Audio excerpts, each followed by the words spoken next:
ആൽസ മുറ്റത്ത് നല്ല മഴയല്ലേ, ചേച്ചി ഒരു കഥ പറയട്ടെ?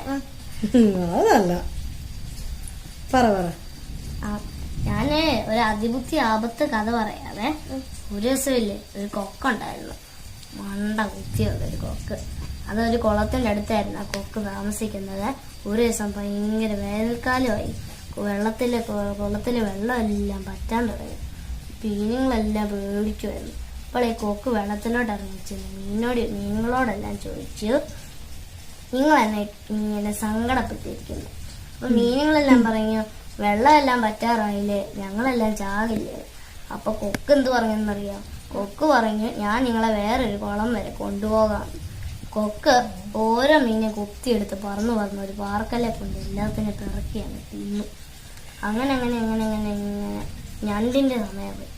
ഞണ്ട് കൊക്കിന്റെ പുറത്തോട്ട് കയറിയിട്ട് കൊക്ക് പറന്നു പോയി. എന്നിട്ട് പാർക്കല്ലിന്റെ അടുത്തെത്തിയപ്പോൾ ഞണ്ട് താഴോട്ട് നോക്കിയപ്പോഴും മീൻ്റെ എല്ലല്ലേ ഇങ്ങനെ കിടപ്പുണ്ട്. അപ്പൊ ഞണ്ടിന് കാര്യം പിടികിട്ടി. ഞണ്ട് കൊക്കിന്റെ കഴുത്തേലോട്ട് പിടിച്ചൊക്കെ ഞെക്കി കൊക്ക് ചത്ത് താഴെ വീഴും. ഞണ്ട് പെട്ടെന്ന് വേഗം നടന്ന് പെട്ടെന്ന് കുളത്തിൽ പോയിട്ട് മീനുകളോടുള്ള കാര്യം എല്ലാം പറഞ്ഞു. അപ്പൊ മീനുകൾ ഞണ്ടിന് നന്ദി പറയും. അതിബുദ്ധി ആപത്താ, അറിയാവോ? ഇല്ല, അതിബുദ്ധി ഭയങ്കര ആപത്താ. ഞാൻ അതിബുദ്ധിയൊന്നും ചെയ്യാൻ പോയേക്കല്ലേ? ഇല്ല. നല്ല കഥയാണല്ലോ. ഇതെവിടുന്ന് മേടിച്ചേടി? ഞാൻ സ്കൂളിൽ പണ്ട് പഠിച്ച. നല്ല കഥയല്ലേ? സൂപ്പർ കഥയല്ലേടാ. ചേച്ചിയോട് ഇനി നാളെയും കഥ പറയണമെന്ന് പറ. നാളെയും കഥ പറഞ്ഞേക്കാം. കുഞ്ഞു പാട്ടും ഞങ്ങളെ കേൾപ്പിക്കണേ. ഹാൻസം കൂട്ടറും കുഞ്ഞു കുഞ്ഞു പാട്ടുകളും കഥകളും ഒക്കെ പറയണേ, കേട്ടോ? അങ്ങനെ നമുക്ക് അടിച്ചു കളിക്കണം അല്ലേ?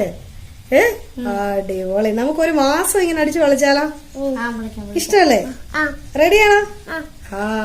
അപ്പൊ നമ്മളെല്ലാരും കൂടെ വരും അല്ലേ? പറഞ്ഞേ, ഞങ്ങളെല്ലാരും കൂടെ വരും. അച്ഛനെ കാണുന്നില്ലല്ലോ, അച്ഛൻ പാത്തിരിക്കുന്നു കഥ കേട്ട്.